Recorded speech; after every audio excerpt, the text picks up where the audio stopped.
Hello बच्चों, नमस्कार। जय हिंद, राधे राधे।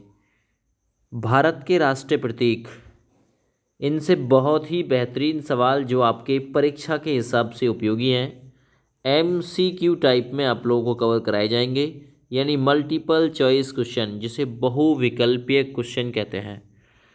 तो ये टॉपिक बहुत ही इंपॉर्टेंट है। यहाँ से 1 से 2 सवाल आपके एग्ज़ाम में बन ही जाते हैं। चलिए भैया, स्टार्ट करते हैं वीडियो को। वीडियो पसंद आए तो चैनल को सब्सक्राइब करना, वीडियो को लाइक शेयर, एक प्यारा सा कमेंट आप लोग ज़रूर करना। देखिए, सवाल है, भारत के राष्ट्रीय ध्वज की लंबाई और चौड़ाई का अनुपात क्या होता है। राष्ट्रीय ध्वज भारत का, जिसे नाम दिया गया है तिरंगा, जिसमें 3 रंग हैं, ठीक है ना। अब 3 रंग हैं इस भारत के राष्ट्रीय ध्वज में। जो बीच में कलर है सफ़ेद, उसमें एक चक्र बना हुआ है जिसमें 24 तिल्लियां हैं, ठीक है ना। 24 समय के कटिबंधों को वो दर्शाता है। तो राष्ट्रीय ध्वज की लंबाई और चौड़ाई का 5:3, 3:2, 3:4 या 2:3। तो सही आंसर हो जाएगा, लंबाई चौड़ाई का अनुपात है 3:2। बहुत ही बढ़िया सवाल है। ठीक है भैया, जो 3 रंग की 36 पट्टियों के बीच एक नीले रंग का, कैसे रंग का है, नीले रंग का चक्र है, जिसमें कितनी तिल्लियां हैं, 24 तिल्लियां हैं इसमें। ठीक है, चलिए। और मैं आपको बताऊं, इसकी अभिकल्पना किसने की थी, तो पिंगली वेंकैया ने की थी। पिंगली वेंकैया ने की थी, ये भी याद रखिएगा, है ना। पिंगली वेंकैया ने इसकी अभिकल्पना जो है वो की थी, वेंकैया। चलो अगले सवाल की तरफ बढ़ते हैं। सवाल नंबर 2, भारत के राष्ट्रीय ध्वज की चौड़ाई और लंबाई का अनुपात क्या है। अब चौड़ाई और लंबाई का अनुपात पूछ रहा है। पहले पहले क्या था, लंबाई और चौड़ाई। तो अनुपात पहले था 3:2, अब अनुपात उलट जाएगा, अनुपात हो जाएगा 2:3, क्योंकि चौड़ाई जो होती है उसमें 2 के अनुपात और लंबाई 3 के अनुपात में होती है। इसलिए बी विकल्प इसमें भी बिल्कुल राइट आंसर माना जाएगा। सवाल नंबर 3 की तरफ चलते हैं। भारत के राष्ट्रीय ध्वज के मध्य बने धर्म चक्र, है ना, जो धर्म चक्र बना हुआ है उसका जो रंग है वो क्या है। ऑलरेडी अभी मैंने बताया था, समुद्री नीला है, गहरा नीला है, काला है या फिर हरा है। तो देखिए, सही आंसर दोस्त इसका जाएगा गहरा नीला है ना। गहरा नीला, बी विकल्प बिल्कुल सही आंसर के तौर पे माना जाएगा। ठीक है भैया, भारतीय राष्ट्रीय ध्वज की श्वेत पट्टी के बीच एक चक्र बना हुआ है जिसका रंग गहरा नीला है, उसमें 24 तिल्लियां हैं। यह चक्र मौर्य सम्राट अशोक द्वारा सारनाथ में स्थापित सिंह शीर्ष स्तंभ से ग्रहित है, यानी उससे लिया हुआ है। याद रखिएगा। और ये 24 जो तिल्लियां हैं, ये 24 घंटों को रिलेट करती हैं, यानी समय के बारे में आप लोगों को एक्सप्लेन करने की कोशिश करती हैं। यह है भारत का राष्ट्रीय ध्वज। आप देखिए, ऊपर केसरिया रंग है, बीच में सफ़ेद, नीचे है इसमें नीला। ठीक है ना भैया। नीचे है हरा रंग, हरा रंग जो कि हरियाली का प्रतीक है। ठीक है, सफ़ेद रंग संधि समर्पण का प्रतीक है, केसरिया रंग बलिदान का प्रतीक है। ये जो यहाँ तिल्ली बनी हुई है 24, उसके ऊपर जो घेरा है ये है गहरा नीला। ठीक है ना, ये कैसा है, ये है गहरा नीला। देखिए, राष्ट्रीय ध्वज तिरंगे में समान अनुपात में 3 36 पट्टियां हैं।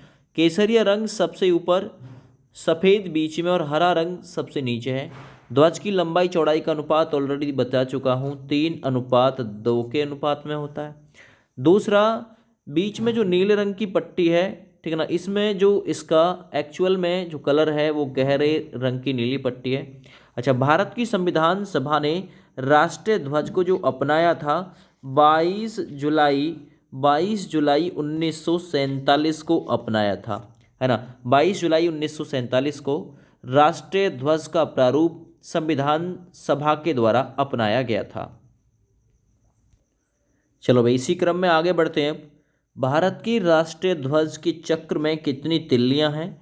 ऑलरेडी इसका आप लोगों को आंसर मिल चुका है, ठीक है ना। सम्राट अशोक के सारनाथ में स्थापित शीर्ष स्तंभ से ये 24 जो तिल्लियां हैं, यानी जो चक्र है वो लिया गया है। यानी इसका सही आंसर आपका डी विकल्प के साथ में चला जाएगा।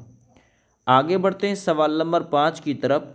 स्वतंत्र भारत की राष्ट्रीय ध्वज का डिजाइन निम्नलिखित में से किसने तैयार किया था? स्वतंत्र भारत के, देखिए गांधी जी ने सबसे पहले 1921 में कांग्रेस के अपने झंडे की बात की थी। गांधी जी ने सबसे पहले 1921 में कांग्रेस के अपने झंडे की बात की थी। इस झंडे को पिंगली वेंकैया ने डिजाइन किया था। तो राइट आंसर जाएगा आपका डी विकल्प के साथ में पिंगली वेंकैया।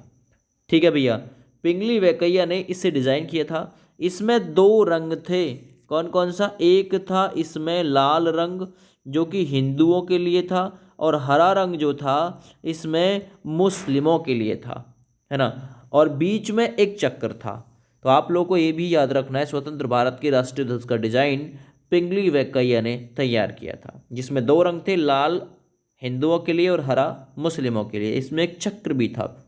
ठीक है भैया, आगे बढ़ जाइए सवाल नंबर 6 की तरफ। भारत का राष्ट्रीय गान जिसे नेशनल एंथम कहते हैं, क्या है राष्ट्रीय गान? रविंद्रनाथ टैगोर जी के द्वारा लिखा गया है। ठीक है ना, चलिए बहुत बढ़िया। तो वंदे मातरम राष्ट्रीय गीत है, सारे जहां से अच्छा, जन गण मन, हिंद देश का प्यारा झंडा। सही आंसर है जन गण मन।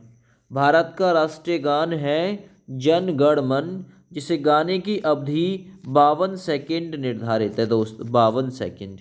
दूसरा, कभी आपातकाल की स्थिति हो तो ये 20 सेकंड में कंपलसरी है, 20 सेकंड में इसे कंप्लीट कराया जाए। जन गण मन भारत का राष्ट्रीय गान है, जो मूलतः बंगाली में, किस में लिखा गया है? बंगाली में लिखा गया है, याद रखना ये चीज़, ठीक है ना। और किसके द्वारा लिखा गया है दोस्तों? ये रविंद्रनाथ टैगोर के द्वारा, रविंद्रनाथ टैगोर के द्वारा लिखा गया है। और रविंद्रनाथ टैगोर को गीतांजलि पुस्तक के लिए 1913 में कौन सा पुरस्कार दिया गया था? नोबेल पुरस्कार से सम्मानित किया गया था। दूसरा, आप लोग ऐसे भी याद रखिएगा, अपना राष्ट्रीय गान तो भारत का तो लिखा ही लिखा है, आमार सोनार बांग्ला, यानी कि बांग्लादेश का राष्ट्रीय गान भी किसने लिखा है? रविंद्रनाथ टैगोर जी के द्वारा ही रचित है। आगे बढ़ते हैं सवाल नंबर 7 की तरफ। भारत के राष्ट्रीय गान के रचयिता कौन है? ऑलरेडी आप लोग को पता चल चुका है, बंगाली भाषा में लिखा था रविंद्रनाथ टैगोर जी के द्वारा। बी विकल्प बिल्कुल राइट है, राष्ट्रीय गान है जन गण मन अधिनायक जया है। चलिए बहुत बढ़िया। राष्ट्रीय गान जन गण मन सबसे पहले कहाँ और कब गाया गया था? तो इम्पोर्टेंट क्वेश्चन है ये भी, एक एक क्वेश्चन इम्पोर्टेंट ही मैं लेकर आया हूँ। तो देखिए, राष्ट्रीय गान जो है जन गण मन, ये सबसे पहले 1911 के कोलकाता अधिवेशन में गाया गया था, बंगाली भाषा में रविंद्रनाथ टैगोर जी ने रचा था। ठीक है, और बात थी 27 दिसंबर 1911 की, है ना। कांग्रेस के कलकत्ता अधिवेशन में इसे गाया गया था। अब दोनों भाषाओं में, बंगाली और हिंदी, है ना, अधिवेशन में इसे गाया गया था, है ना। 1911 में बंगाली में और हिंदी इसमें अधिवेशन में इसे गाया गया था। पूरे गान में कितने पद हैं? तो पूरे गान में 5 पद हैं। 52 सेकंड में कंपलसरी राष्ट्रीय गान को कंप्लीट कर लिया जाए। आगे बढ़िए नेक्स्ट क्वेश्चन की तरफ। भारत की राष्ट्रीय गान जन गण मन को संपूर्ण रूप से गाने का समय कितना है? संपूर्ण यानी पूरी तरीके से गाने का जो समय है वो कितना है? तो 52 सेकंड है, 52 सेकंड्स में राष्ट्रीय गान कंप्लीट करना होता है। रविंद्रनाथ टैगोर द्वारा मूल रूप से बांग्ला में रचित एवं संगीतबद्ध जन गण मन के हिंदी संस्करण को, याद रखना, जनगण मन के हिंदी संस्करण को संविधान सभा ने भारत के राष्ट्रीय गान के रूप में 24 जनवरी 1950 को अपनाया था। हिंदी वाले को याद रखना है ये चीज़, हिंदी वाले को, है ना, हिंदी संस्करण को संविधान सभा ने भारत के राष्ट्रीय गान के रूप में 24 जनवरी 1950 को अपनाया था। याद रखना, यह सर्वप्रथम 23 दिसंबर 1911 को भारतीय राष्ट्रीय कांग्रेस के कोलकाता अधिवेशन में गाया गया था। और इस राष्ट्रीय गान में पूरे 5 पद हैं, याद रखना। आगे बढ़ते हैं, भारत का राष्ट्रीय गीत क्या है? इंपॉर्टेंट क्वेश्चन है, भारत का राष्ट्रीय गीत, तो आपको पता है भारत का राष्ट्रीय गीत है वंदे मातरम, याद रखना। और वंदे मातरम जो है ये राष्ट्रीय गीत किसके द्वारा लिखित है दोस्त, ये बंकिम चंद्र चट्टोपाध्याय, है ना, बंकिम चंद्र चट्टोपाध्याय के द्वारा रचित है, याद रखना, ठीक ना। और संस्कृत बांग्ला मिश्रित भाषा में रचित है, याद रखना। ये किस किस में रचित है, तो संस्कृत बांग्ला मिश्रित भाषा में राष्ट्रीय गीत वंदे मातरम रचित है, याद रखना, ठीक है भैया। चलिए, इस गीत का जो प्रकाशन किया गया था वंदे मातरम का, बात है 1882 की। 1882 ईस्वी में, है ना, उनके उपन्यास, किसका उपन्यास था, बंकिम चंद्र चटर्जी का उपन्यास था। कौन सा, आनंद मठ, आनंद मठ, है ना, में अंतर्निहित गीत के रूप में हुआ था। इस उपन्यास में यह गीत भावनंद नाम के सन्यासी द्वारा गाया गया था। तो याद रखना, इस उपन्यास में किसके द्वारा गाया गया था, आनंद मठ में, तो ये भावनंद, है ना, भावनंद नाम का एक सन्यासी था जिसके द्वारा गाया गया था। इसकी जो धुन है यदुनाथ भट्टाचार्य ने बनाई थी। तो पूछ सकता है वंदे मातरम की धुन किसने बनाई थी, तो याद रखना ये था यदुनाथ, बहुत बहुत मतलब काम की इन्फॉर्मेशन है, यदुनाथ भट्टाचार्य ने इसकी धुन बनाई थी, इसकी धुन याद रखना। इस गीत को गाने का समय जो है, वंदे मातरम यानी राष्ट्रीय गीत को गाने का समय 65 सेकंड निर्धारित है। 65 सेकंड अर्थात 1 मिनट 5 सेकंड में ये राष्ट्रीय गीत वंदे मातरम कंप्लीट करना होता है। एक एक इन्फॉर्मेशन कहाँ से लिया गया है, आनंद मठ से। किसका उपन्यास है, बंकिम चंद्र चट्टोपाध्याय का, है ना। इस गीत का प्रकाशन कब हुआ, 1882 में हुआ, याद रखना। और यह गीत भावनंद नाम के सन्यासी के द्वारा गाया गया था, है ना, इस उपन्यास में। और इसकी जो धुन है यदुनाथ भट्टाचार्य ने बनाई थी, याद रखो ये चीज़। 65 सेकंड या 1 मिनट 5 सेकंड में गाना होता है। भारत के राष्ट्रीय गीत के रचयिता कौन है, बहुत ही बढ़िया सवाल है, एक एक सवाल सेलेक्टेड है भाई, एक एक सवाल सेलेक्टेड है, इतनी इन्फॉर्मेशन इकट्ठा करने में भी बहुत समय लगा है। तो याद रखना, भारत की राष्ट्रीय गीत को रचा है बंकिम चंद्र चट्टोपाध्याय ने। ऑलरेडी सारी जानकारी मैं इससे रिलेटेड आप लोगों को दे चुका हूँ। आगे बढ़ते हैं, भारत के राष्ट्रीय गीत के गायन की अवधि क्या है, ऑलरेडी आपको पता चल चुका है, 65 सेकंड आए या फिर 1 मिनट 5 सेकंड आए, सारी बातें बिल्कुल सेट साबित होंगी इसमें।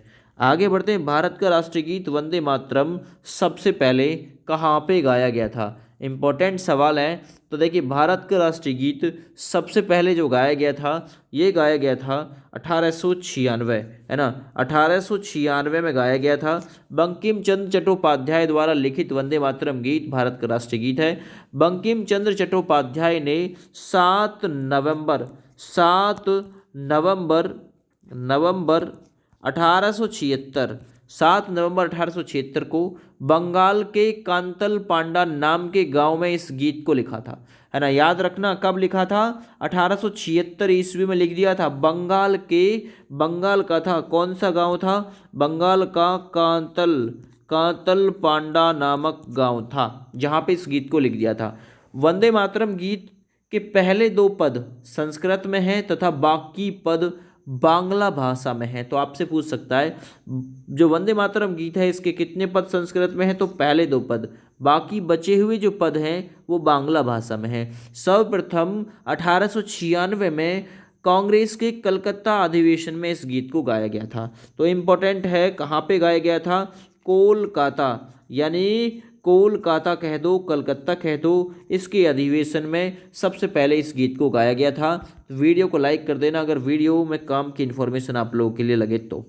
अगला सवाल, भारत का राष्ट्रीय गीत वंदे मातरम किस ग्रंथ से संकलित है, तो आप लोगों को बता दिया है मैंने, बंकिम चंद्र चट्टोपाध्याय का उपन्यास था आनंद मठ, और उसी में वर्णित है वंदे मातरम राष्ट्रीय गीत। कांतल गांव था, याद रखना, वहाँ पे इन्होंने लिख दिया था। आकाशवाणी और दूरदर्शन के दैनिक कार्यक्रमों की शुरुआत किससे होती है, तो किससे होती है, आपको पता होगा राष्ट्रीय गीत से होती है, नहीं पता है तो जान लीजिए। आकाशवाणी और दूरदर्शन के दैनिक जो कार्य होते हैं उनकी शुरुआत राष्ट्रीय गीत से होती है भाई, आकाशवाणी और दूरदर्शन के, याद रखना। वंदे मातरम बंकिम चंद्र चट्टोपाध्याय द्वारा संस्कृत बांग्ला मिश्रित, पहली 2 लाइन संस्कृत में है, बाद बाकी सारी बांग्ला में है। अच्छा, इस गीत का प्रकाशन तो मैंने आप लोगों को बता दिया, प्रकाशन हो गया था 1882 ईस्वी में। इनके उपन्यास आनंद मठ में ये अंतर्निहित है। इस उपन्यास में यह गीत भावनंद नाम के सन्यासी के द्वारा, मैंने ऑलरेडी बता दिया। इसकी धुन तैयार की थी यदुनाथ भट्टाचार्य ने। इस गीत को गाने की अवधि 65 सेकंड यानी कि 1 मिनट 5 सेकंड के आसपास की है ना, याद रखना ये चीज़ इससे रिलेटेड। आगे बढ़ते हैं, सवाल नंबर 16। सारनाथ स्थित राष्ट्रीय स्तंभ का कौन सा भाग राष्ट्रीय प्रतीक के रूप में लिया गया? उपयोगी सवाल है भाई ये भी। सारनाथ स्थित जो राष्ट्रीय स्तंभ है आपका, है ना, इसका कौन सा भाग राष्ट्रीय प्रतीक के रूप में लिया गया है? तो इसका शीर्ष भाग जो सबसे ऊंचा है, यानी शीर्ष भाग को लिया गया है। देखिए, सारनाथ स्थित राष्ट्रीय गीत या राष्ट्रीय गीत नहीं, राष्ट्रीय स्तंभ, आपकी बात राष्ट्रीय स्तंभ की है ना।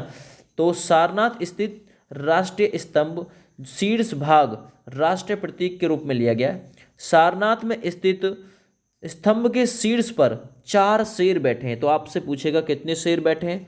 4 शेर बैठे हैं उसमें, और सभी की पीठ एक दूसरे से सटी हुई है। सारनाथ के अशोक स्तंभ को भारत ने राष्ट्रीय प्रतीक के रूप में अपनाया। तो पूछ सकता है किसको? जो सारनाथ का अशोक स्तंभ है ना, उसी को राष्ट्रीय प्रतीक के रूप में अपनाया गया है। और उसमें 4 शेर हैं और चारों में एक दूसरे की पीठ सटी हुई है, लेकिन देखने में आप लोग को लगेगा कि 3 ही है उसमें। आगे बढ़िए, भारत के राष्ट्रीय प्रतीक में निम्नलिखित में से कौन सा पशु दृष्टिगत नहीं है? दृष्टिगत नहीं है, कौन सा उसमें बताइए, है ना। देखिए, सिंह भी है, सांड भी है, घोड़ा, यानी ये नहीं है हिरण। तो डी ऑप्शन बिल्कुल सही है। राष्ट्रीय प्रतीक, है ना, राष्ट्रीय प्रतीक अशोक के सारनाथ शेर राजधानी से लिया गया है। मूल रूप से 4 शेर हैं जो एक दूसरे की ओर मुंह किए हुए खड़े हैं, जो हाथी के एक दौड़ता घोड़ा, एक सांड और सिंह जो घंटी के आकार के कमल के ऊपर बीच में आने वाली चक्र द्वारा अलग अलग किए गए थे। याद रखना, तो डी ऑप्शन राइट है। आगे बढ़ते हैं, भारत के राष्ट्रीय प्रतीक चिन्ह में कितने शेर दिखाई देते हैं? तो ऑलरेडी बताया मैंने, 3 शेर दिखाई देते हैं, लेकिन है कितने शेर दोस्त? तो उसमें 4 शेर हैं, याद रखना, इसमें मूल रूप से 4 शेर हैं। ठीक है भैया, आगे बढ़ते हैं सवाल नंबर 19 की तरफ। भारत का राज चिन्ह अशोक महान द्वारा सारनाथ में स्थापित शीर्ष स्तंभ से लिया गया। इस राज चिन्ह के मूल स्तंभ में कितने सिंह हैं, यानी कितने शेर हैं, है ना। तो याद रखना, इसमें दिखाई देते हैं 3, लेकिन हैं कितने? 4 शेर हैं, याद रखो। आगे बढ़ते हैं सवाल नंबर 20 की तरफ।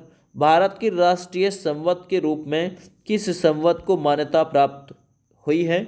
याद रखना, तो देखिए, भारत के राष्ट्रीय संवत के रूप में शक संवत को मान्यता प्राप्त हुई है। शक संवत आप लोगों को पता होगा, कब आरंभ हुआ था शक संवत, मुझे बताइए।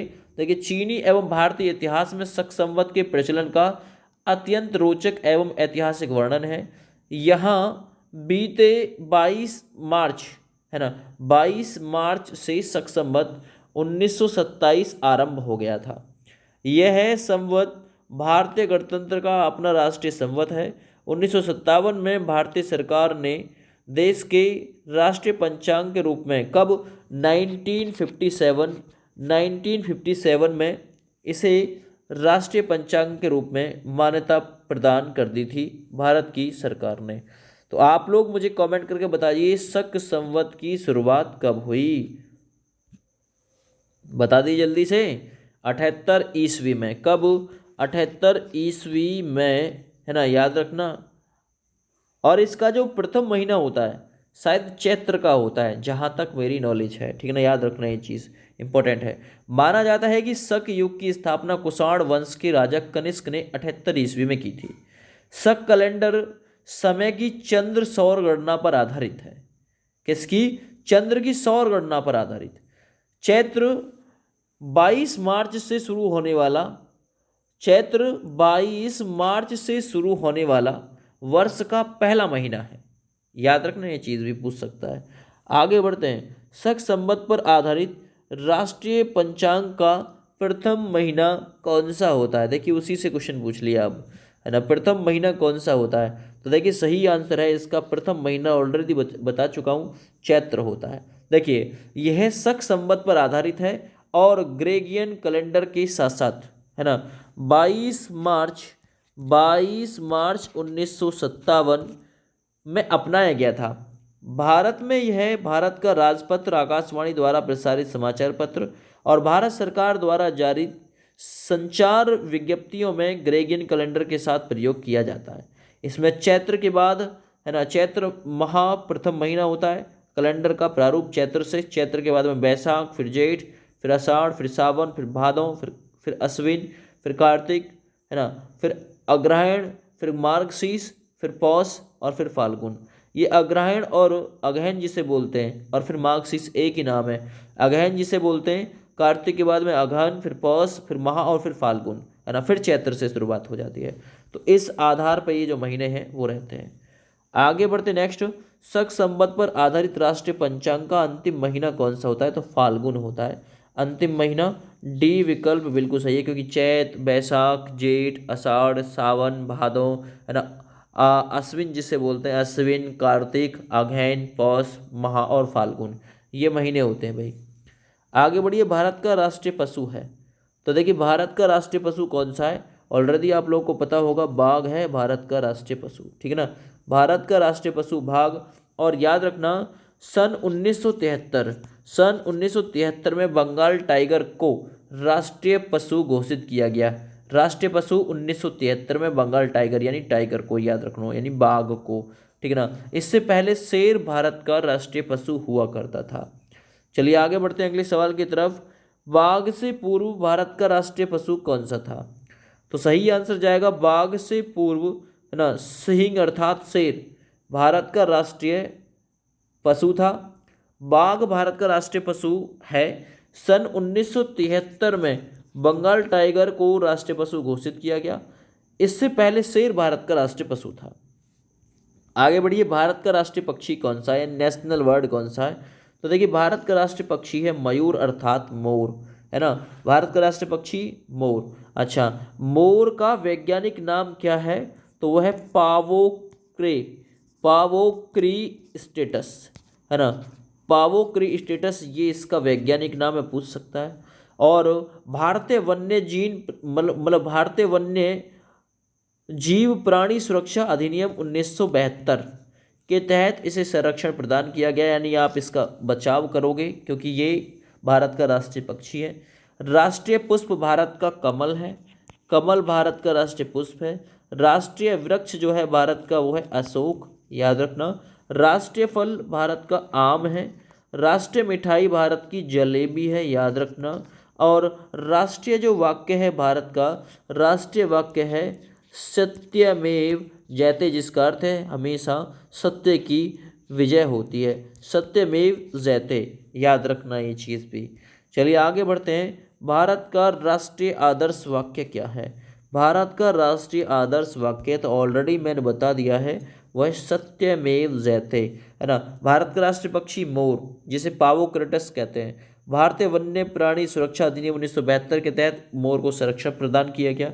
राष्ट्रीय पुष्प कमल है। राष्ट्रीय वृक्ष अशोक, राष्ट्रीय फल आम, राष्ट्रीय वाक्य सत्यमेव जयते और राष्ट्रीय मिठाई जलेबी है, ठीक है ना। इस वीडियो को ज़्यादा से ज़्यादा अपने अपने दोस्तों के पास में शेयर कर दीजिएगा।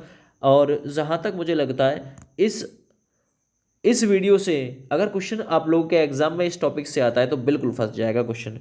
ज़्यादा से ज़्यादा इस वीडियो को शेयर कर दीजिएगा। थैंक यू, बाय बाय, जय हिंद।